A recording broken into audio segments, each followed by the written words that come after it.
Welcome to Divcasts from University of Chicago Divinity School. For more of our podcasts and information about our terms of use, please see our website, divinity.uchicago.edu/podcasts.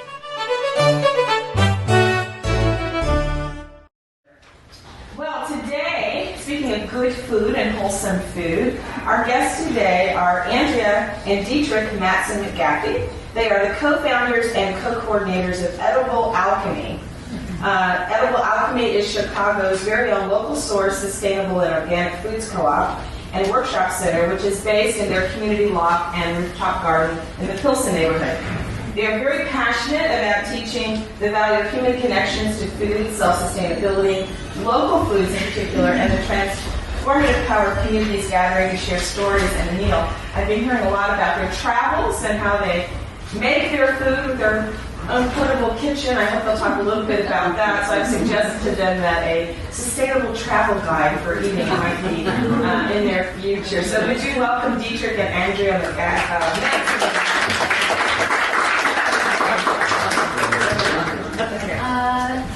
How do you guys feel? You guys can hear us okay? We're going to skip the podium. Yeah, fantastic. I'm just going to shut the door here. Awesome. Well, I'm Andrea. I'm Dietrich. Thanks for having us. We're really excited. This is very pertinent to be talking to you guys over a delicious vegetarian home-cooked meal, which is one thing that we really believe in. We think that community is formed over food and sharing stories over meals and nourishing yourself and your your loved ones and new friends and new acquaintances with the food that others have maybe prepared for you or you've done yourself. So it's been a pleasure to share this food with you. And we'd like to talk a little bit about our journey, how we came into interacting with Terry says good food, and how that came to form the Foods Co-op, how that became Edible Alchemy, and then a little bit about what we're up to now. I forgot they are recording this. Would you mind very much holding the mic stretch? Yes. Gotcha! That helps. Well, do you want to talk back here so it gets recorded? Sure. Can you pick it up that one? So we're farther away from I'm here. very electric today. So let's see. My journey to food, I've been a dancer my whole life, and I grew up in a Midwestern household where we had potatoes from a box and food from the freezer all the time. So I didn't grow up very food consciously at all. And long story, got very sick, was in the hospital, came out of the hospital feeling worse, and then eventually went out to a Whole Foods detox, and I felt better than I'd ever been in my life. And that was kind of the start of me learning how to cook whole grains and learning to think about where my food had been before it came into my hands, before it came into my body, and to think about what I was putting in my body, to start researching additives and preservatives and colorants and sugar and all of these processed foods that we eat, and really starting to get back to basics, to get back to food as it is, as it comes out of the ground, as we grow it. So that was my impetus for my love of food and to join this project that a couple of my friends were doing back in 2009 called Edible Alchemy. So I got started, actually, I grew up in Detroit on welfare. It was kind of a large family with a very small budget. So food consciousness came into it right away. And over time, I learned about a number of different dietary sensitivities. I have a hard time with peanut, with soy, with I'm lactose intolerant, I'm hypoglycemic, right? And so just learning how I react to different foods. Basically, I need the exact antithesis of the standard American diet. It took me a long, long time to figure out those details. And then when I was in high school, was right around the earliest phases of the most recent invasion of Iraq. And we were learning kind of about vegetarianism and conscientious objection and all the different elements that go into the larger scale of consciousness about life and about how we treat the world around us. So that all kind of came together right at the same time. I became a vegetarian and started learning more about where our food actually comes from and the food systems, about agriculture and how it's grown and the cycles of industrial agriculture and all of the fun and delicious chemicals that we've decided you have to wear a hazmat suit to apply to the field, but it's totally safe to eat. So that was a fun part of the journey.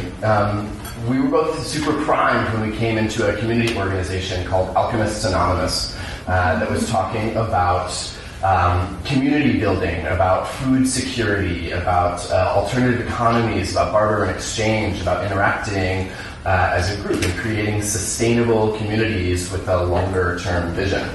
And that became the food pod, was the portion of Alchemist that we were into, and that's what eventually evolved into the Edible Alchemy Foods Co-op.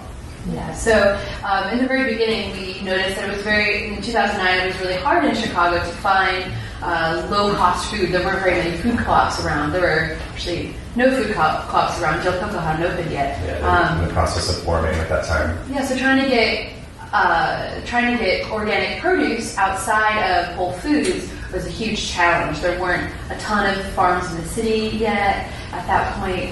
So trying to access all this food, there wasn't an aggregator. There wasn't anywhere to go to one place to get it. You had to pay through the nose, and on my student artist salary, I could not afford to eat really well, So it was something I was really passionate about, so we started to lay the groundwork for we could change that. There was 9 of us at the beginning, and it's always been a rotating cast of characters.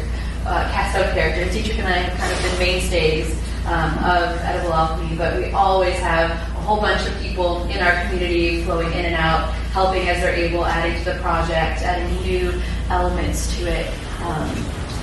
When we first got started, a lot of the discussion was about figuring out where our food is from. You're looking at a red pepper and it's from Israel, and your avocado is from Mexico, and you start to look at the cost of oil, not just in a financial level, but also the effects that it has on other individuals across the planet.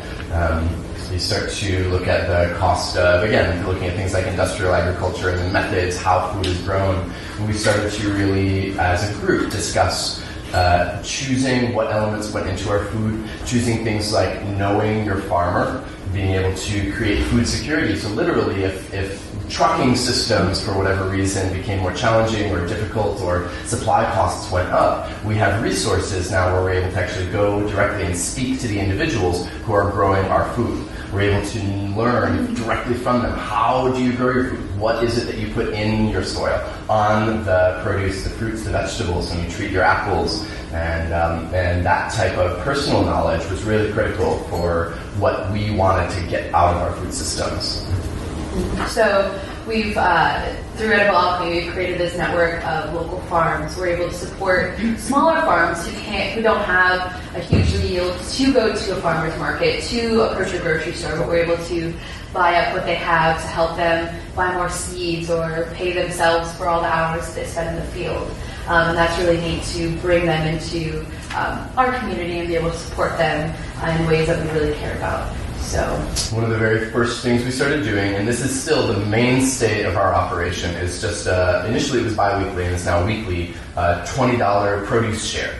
And it was seeking out the best of local availability. What are the farms growing right now? What's best in season? So what's abundant? Yeah, we're very close right now to asparagus and to rhubarb and to strawberries, and start to tune into the seasonal growing cycles. And that became fruit shares, so we do weekly produce and fruit.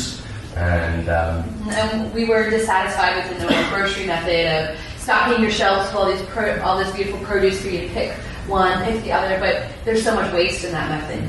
Things that people don't pick, the produce with blemishes, the half-rotten bits and pieces, produce that has just been out there too long, gets tossed often into the dumpster if the grocery store doesn't have good donation programs, which most of them sadly don't. So our method of having bags of produce where you don't get to pick what's in your bag, but rather we buy 3 boxes of onions, 2 boxes of kale, we split it all evenly, and there's virtually no waste in this, which is really fantastic. It all goes into houses, it all goes into mouths.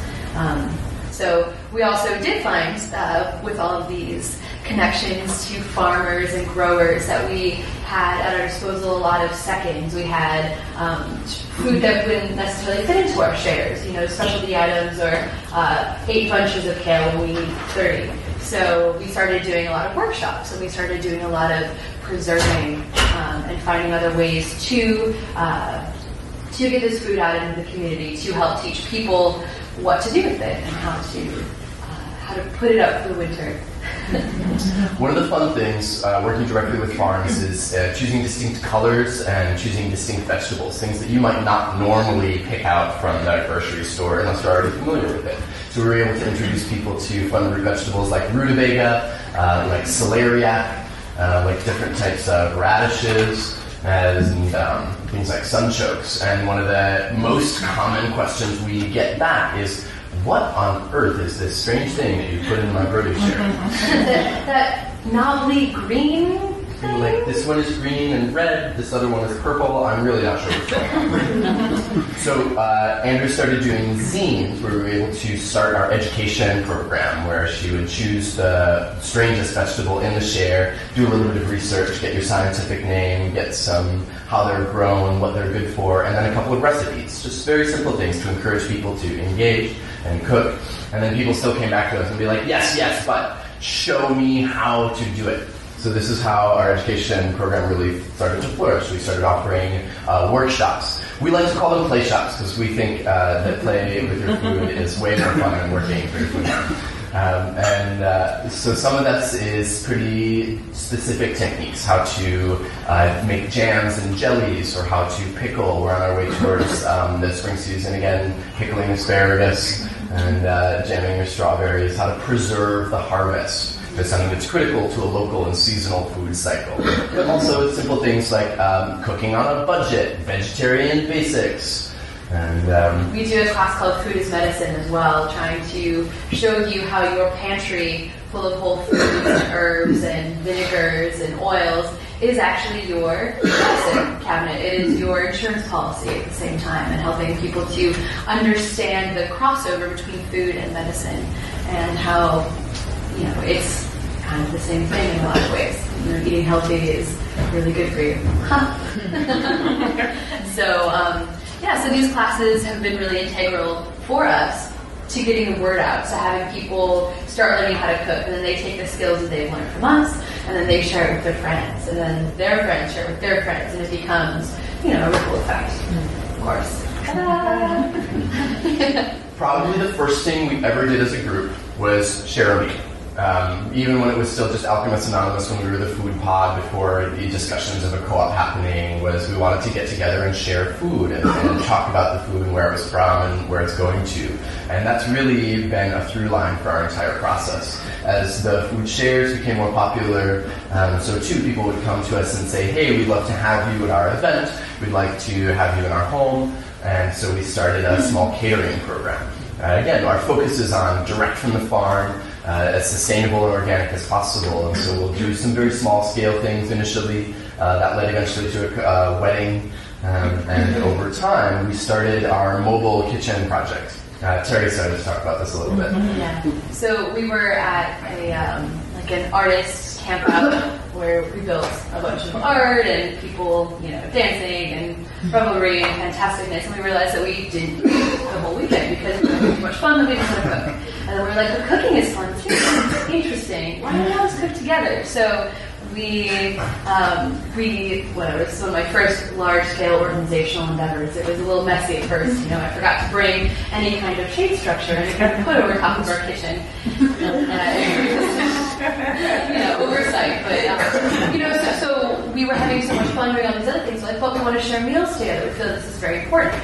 So in the middle of a forest, we set up a little tent. We bought a bunch of produce. We brought it all there, a bunch of camp stoves, and then we would have one meal eat and a whole bunch of volunteers, and they would cook everyone breakfast. The next crew would come in, cook everyone lunch, very much like what you have here. And it was really fantastic. People got to learn about cooking who had never done so before. People who were already chefs got to hone their volunteer management skills and their delegation techniques. And everyone, at the end of it, would get to sit down and eat together and nourish themselves and talk about what was, going on in their lives and how they were feeling. And, all those little mundane things that mean so much. So from our first endeavor at that, which was 2010, I think. I believe so, yeah. From that, we've done that every single year. We've expanded our kitchen to feed about 100, which is a nice sweet spot for us and for our equipment right now. And now we go to California and Nevada. We went to Guatemala this year to go to the kitchen for a festival there. I'm headed to Costa Rica twice this year for a yoga retreat. It's really interesting to take these methods of cooking and share them and expand them to people, and also find the local food systems wherever we are and be able to tap into those and bring them to people instead of taking the one way that we have of doing things and inserting it somewhere else. We're very flexible, and we try to find local producers and local produce and just use whatever there is and cook for people and with people. That's become a really fun part of the project itself, is actually learning more about local food systems, not just in the Midwest, but across the country and across the world. You can find Gordon Food Service wherever you go, and it's just as horrible. So when we bring our kitchen to Nevada, when we bring our kitchen to California, we're able to locate the cooperatives that are there. And in fact, in Nevada, we were able to find a cooperative of growers. So they work as an aggregator. We were able to get in the middle of the desert, a lot of farm fresh produce actually that was grown in that area. And it was a really incredible experience to kind of meet the people who were doing that work and get to see that. And then two, going to Guatemala, for example, this was our New Year's experience while everyone else was having their lovely Chicago winter, was going to the local market and interacting with the people who were growing the food, who were making the food, who were selling the food. It's very fun to negotiate truckloads of vegetables in Spanish, let me tell you. That's a great way to hone your Spanish skills. Haggling and being like, no, I need the pineapples for 4Q, not 5Q. Yeah. Math, conversions, and, something that I never would have expected getting into this, but it is a huge part of your food system and that food experience that you have. So, yeah. Since then, back at home, one of the things we do with our produce shares is instead of renting a grocery store, we just have a very small part-time residence at a local community center that we also help to operate. There's a whole story about how we stumbled upon this beautiful rooftop garden that was basically gifted to us. So instead of renting a grocery store, we distribute throughout the city. We take our produce shares and then you can add on local artisan goods, bread, eggs, cheese, butter, grains, flours, pulses. We try and get locally roasted coffee or fair trade, equal exchange, teas, and so on. Local sunflower oil, local honey, things that are produced locally that we can buy in bulk. That way we can, pass on savings and pass on goodness to other people. So we drop these at locations all over the city. Instead of having to come to us in Pilsen, you can pick up right here in Hyde Park at the Open Produce. There's a little grocery store at 55th and Cornell, or in Wicker Park at the Plenty Grocery and Deli, or it used to be the Bang Bang Pie Shop up in Logan Square, and so on. And so a lot of our pickup locations, we're seeing all of this gorgeous produce, a lot of which was grown right in the city of Chicago, as more and more farms start to emerge in the urban environment. And said, we'd like a little bit of that too, please. So we've just recently begun a wholesale project where we operate as an aggregator, and we're working with our network of farms to get that food directly on the grocery shelves as well. And that's what we do. I'm sure we do other things too, but so I know that we just blathered at you about all of these different things for about 20 minutes now. We want to open it up to questions and discussions and see what you're interested in, what questions you guys have, what stories you have to tell. Right. Yeah, what's the last thing you both cooked for yourselves? The last thing we both cooked for ourselves. Last night for dinner, we made pesto. Like a 3-grain pesto dinner. So we had millet, barley, and chickpeas with delicious cilantro and basil, and I think we used sunflower seeds instead of pine nuts, so more available locally. And that with a big salad. Salad every time. Was that it? More greens than anything else. No, there was something else. There was a good thing. Oh, I don't remember. But anyways, that was our quick meal. We were like, I'm so hungry, I'm eating all day. This is how we define quick food. Yeah. So I'm just learning about this genetically modified food, GMOs. Sure. So does organic always mean no genetically modified? Unfortunately, no. This is no longer true. This is specifically one of the reasons that we go for the know your farmer part of knowing your food is there is so much industrial agriculture money in the lobby system that some of the standards coming from the USDA are getting more and more watered down, So in fact, just recently, Whole Foods by court order was required to accept GMO alfalfa, for example, as part of their program. It's a really unfortunate side effect of the way that money interacts with the federal system. So more and more we're learning that the national organic standards mean less and less. So we've solved part of that problem ourselves by going directly to the people who grow their food. So I just want to ask you, are you confident that you have no genetically modified food? We are pretty confident about our farmers. In the larger scale, unfortunately, one of the things that also happens is that there's cross-pollination in the wild. So once GMO crops are out there, it is no longer possible to say, this is 100% GMO-free, because it's in the air, it goes with the bees, it goes with the pollinators. This is, in fact, one of the ways that some of the larger agricultural companies seek out and target small-scale farms. They will, say, accidentally spill a couple of seeds into your farm, and this has been recorded a number of times, and then the next year send a private investigator to go and take a couple genetic samples and say, well, we found our patented genes in your canola that you've been wildcrafting for 40 years, so we're going to take your farm over. Have a nice day. Unfortunate but true, this is actually a specific technique that's been done hundreds of times and is pretty well documented now. One more thing really quick. So if you want to get away from GMO foods, an important thing to look for is heirloom seeds, heirloom varieties. That helps you to get away from that because heirloom seeds cannot be genetically modified. Yeah. Can you talk about price a little bit, not specific with you, but just in general, cost of, my impression, I think maybe the layman impression is good food costs more. Is this, maybe on your scale, are you able to get it not cheaper than Whole Foods? Specifically that, yes. Part of our goal is periodically we take our receipts and go over to Whole Foods and take out what everything is. But we are able to, in many instances, by reducing the distance in the supply chain to reduce some of the cost.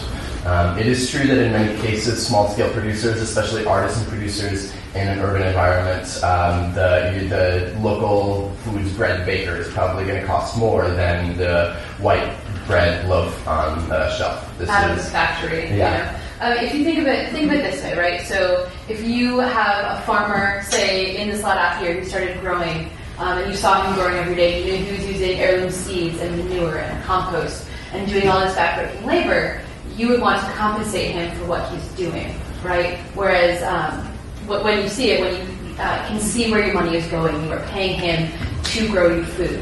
Whereas a lot of the cheaper food, a lot of the conventional produce imported from Mexico or Southern California, where most of our food in the U.S. here is grown, you are not able to see those costs, right? The people who are growing and picking your food are usually illegal immigrants who are accepting ridiculously low wages, sometimes up to $10 a day, $12 a day to work outside in the sun, to pick your food, to grow it, and then it gets packed by the same type of people who get paid almost nothing, get transported across the country. You pay a trucker to do that, you pay a trucking company, you pay for gas, you pay for large machines, and then it gets into a warehouse where you pay for storage there. And then your grocery store will buy it, and then you pay your stockers, you pay for the grocery store rent, you pay for lights, you pay for refrigeration in the grocery store. So if you think about the chain of that, there's pennies trickling down all the way, and the person who's actually doing the work and actually who's supposed to be putting, love into your food and who's supposed to be growing it well and who's supposed to be taking care of it gets almost nothing. So, thinking about that chain right there for cheaper food to go through this whole crazy chain, or to pay a little bit more for good food that's grown here, that's fresher, that's much better for you. That's your health insurance policy, like I said. Fresh food has a lot more nutrients, it has a lot more enzymes, phytonutrients, it has antioxidants, it has an incredibly high level of vitamins because it's fresh, it's new, it has just been harvested, whereas the food that's coming, that's been on a truck, picked before it's ripe, is basically, I don't want to say dead because it's not dead, but all the lifeblood of the food has kind of stopped. It is stilled. It's not there. All the vitamins have had a chance to evaporate or kind of go away. So while it does cost you much more to buy good food, to buy local food, thinking about putting your money into projects, into places where you're paying farmers, where you're paying people, where you're paying people like you or me who are growing food. To pay a little bit more for that, at least for me, makes sense in that way. I would rather, alter other bits and pieces of my life and, whatever. It's a whole thing. I don't want to get into clothing or housing. There's two primary ways we like to respond to that. And the one is economies of scale, is you pay less for less quality because they're able to do it at much larger scales. The counter side to that is you are paying more now so that you can pay less in hospital bills later. This is what she means by your health insurance policy. What do you do about produce that's not local? Bananas, avocados, melons? This is something that we specifically struggle with. We operate our produce share program year-round, and we bust ass, pardon my French, to get as much local produce in the shares year-round as possible. One of the things we started to do was kind of report what percentage was local throughout the winter. And we're able to focus on storage crops and root vegetables. But after a certain point, it's snowing outside. There's just no food from the Midwest. So all of our CSA members get very tired of potatoes and beets, which is what we get kind of like, be like, why all the beets? So we work with another cooperative wholesaler up in Minneapolis, and so they import a lot of organic food, a lot of fair trade. So this is a Co-op Partners warehouse, and one of the things we try to do, we like working with them because they have virtually the same standards that we do as far as sourcing, sustainability, organic, and wherever possible, they take it a step further. So bananas is a great example. The politics of bananas, if you're familiar with any of this, totally separate story, are horrible. So what they've been able to do is source the fair trade equal exchange bananas, and then we're able to use third-party certifications to know that down the line the workers are treated in a specific way, that people are getting paid equitable wages all the way down the supply chain, and that the methods that they're grown with match our standards and desirability for a sustainable global food system that's part and parcel of your local food system. If you exclusively ate local, you'd never get your mangoes, you'd never get your avocados, you'd never get your bananas. It would be roasting out. So we find it very important to investigate these other, certifications. That is where organic certification comes in handy, because it is supposed to be some stamp where you can be sure that this food has, things that you would stand behind, perhaps. And so we use a variety of third-party certifications in that way, and some of that even locally. We use certified naturally grown for our honey because there's no organic standard for beekeeping. We try and do similar things for things like coffee and tea, which also have kind of political sides to their sourcing. So we're getting people who are roasting their coffee beans in Chicago, but they've actually been, in some cases, to the cooperatives that are growing the beans. And they pick kind of a different co-op each month. And again, because they're able to know the standards that they're grown with, that the people are getting the correct wages and so on. When I go out of doors, which isn't too often, about all I see is, snowdrops and daffodils and grass. Is there any fresh food that's actually growing in farms in the Chicago area now? Absolutely. Chicago has a flourishing urban agriculture scene. And in fact, this summer for the second year, we'll be able to offer a significant portion of our summer share program grown 100% inside the city limits of Chicago. The largest farms are probably still Growing Home. Is certified organic. Growing Power is not certified, but teaches a sustainable growing system. They come from Milwaukee, and they just got a 7-acre site in the south side of Chicago here. They also help to manage a number of other people's smaller scale growing sites. There's the City Farm, which is run by the Resource Center. There is the Windy City Harvest, which is an offshoot of the Botanic Gardens. And again, they have a number of different growing sites stationed all over the city. In addition to that, there's a number of small-scale initiatives. Individuals, private ownership who are doing some large-scale and some small-scale growing. So one of our favorites that we're hoping to work with this year is called patchwork farms, because instead of being able to get one big parcel, they have a lot of small parcels all over the city, and they do some of the running, and they're able to grow a lot of really delicious food. Right. So what's actually growing now? Right now, very little. Sprouts. Sprouts, and right now with our spring coming so late, you have a lot of things just starting to come up. We have your asparagus getting ready to pop through the ground. You have your onions and your chives and your shallots and your garlic that are starting to peek through. There's a method of growing called greenhouse growing or hoop house or season extension. So inside all of those big plastic hoops, it gets a lot warmer, greenhouse, right? And then in there, they're starting to be able to grow mosh and spinach, radishes and beets and spring onions. So it's a little early yet, but we're hoping that by the beginning of May, we're going to start to see a whole lot. We're already seeing the first herbs. We're already seeing the first greens that are coming from the season extension and some of the indoor growers. And then that will transition pretty quickly to larger scale greens, some of the early root vegetables, baby radishes, baby beans, as she was saying. And the local season really does start with asparagus and rhubarb. So that's how you know things are getting going.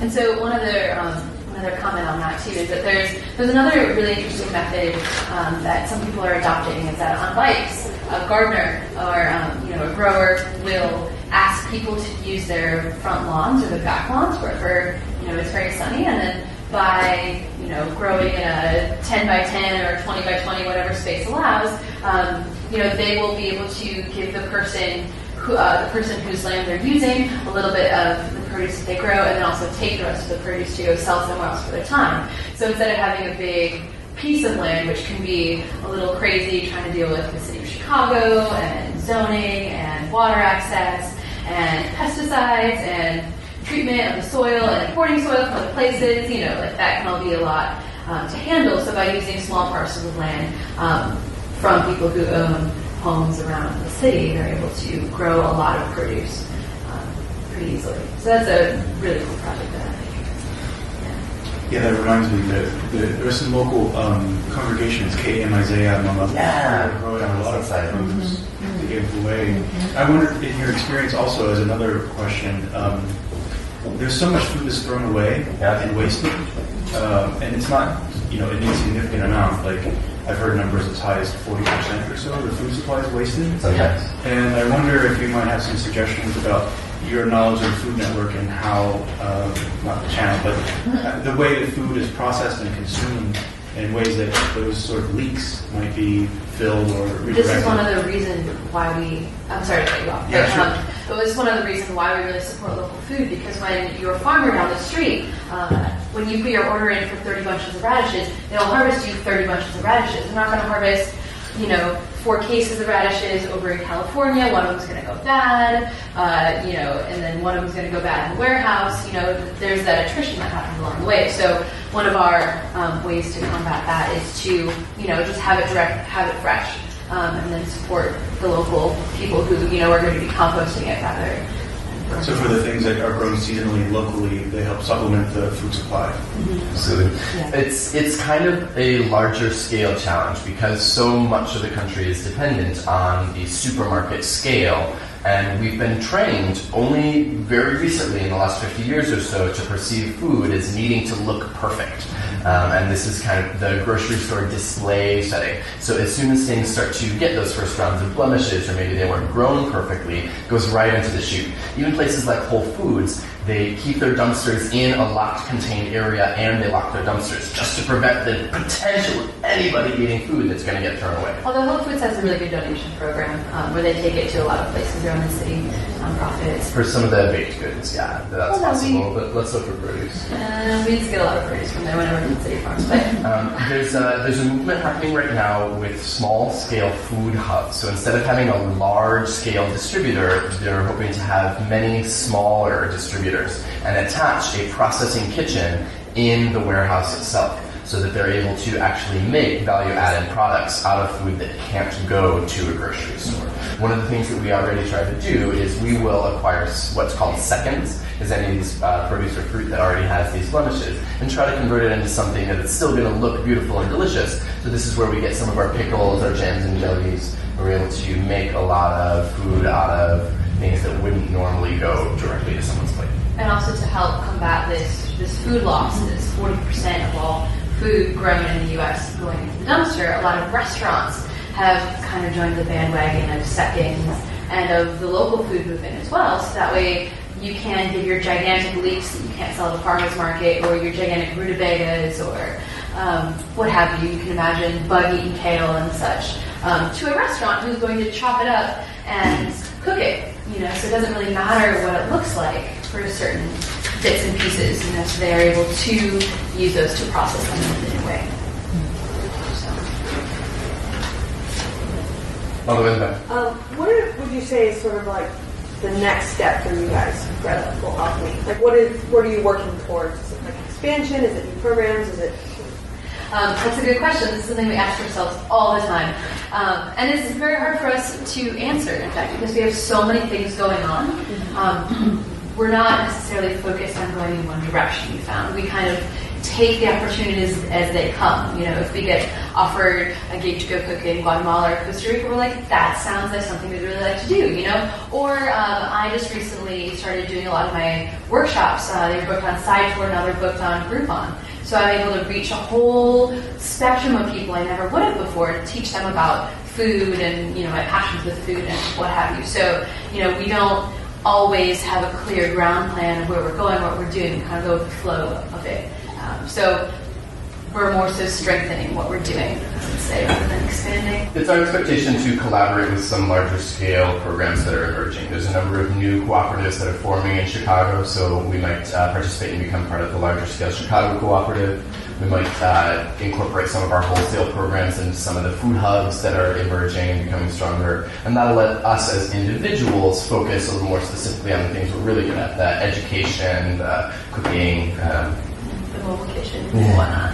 Kind of go that direction. And so if anyone wants to be a collaborator, if any of you want to get involved in any sort of way, we do encourage you to come do so. If you want to teach a workshop, if you want to come help me for one of my workshops and learn wash dishes for treatment knowledge, I'm so into that. If you ever want to come and help cook, we do a really great program called the Chicago Community Grant program, where we cook a meal for about 75 to 100 people who come in, give $5 to $10, and then we give a nonprofit a grant at the end of it, like in cash. So we always put dinner for that. If you want to get involved in that, let me know. If you want to cook. But we do host people from all walks of life. We're not the only people teaching workshops, for example, so that's a great way to plug in. Or if you do like to cook, to engage in a mobile kitchen, or yeah. Any other questions? I think that does it. Well, great, guys. Thank you so much.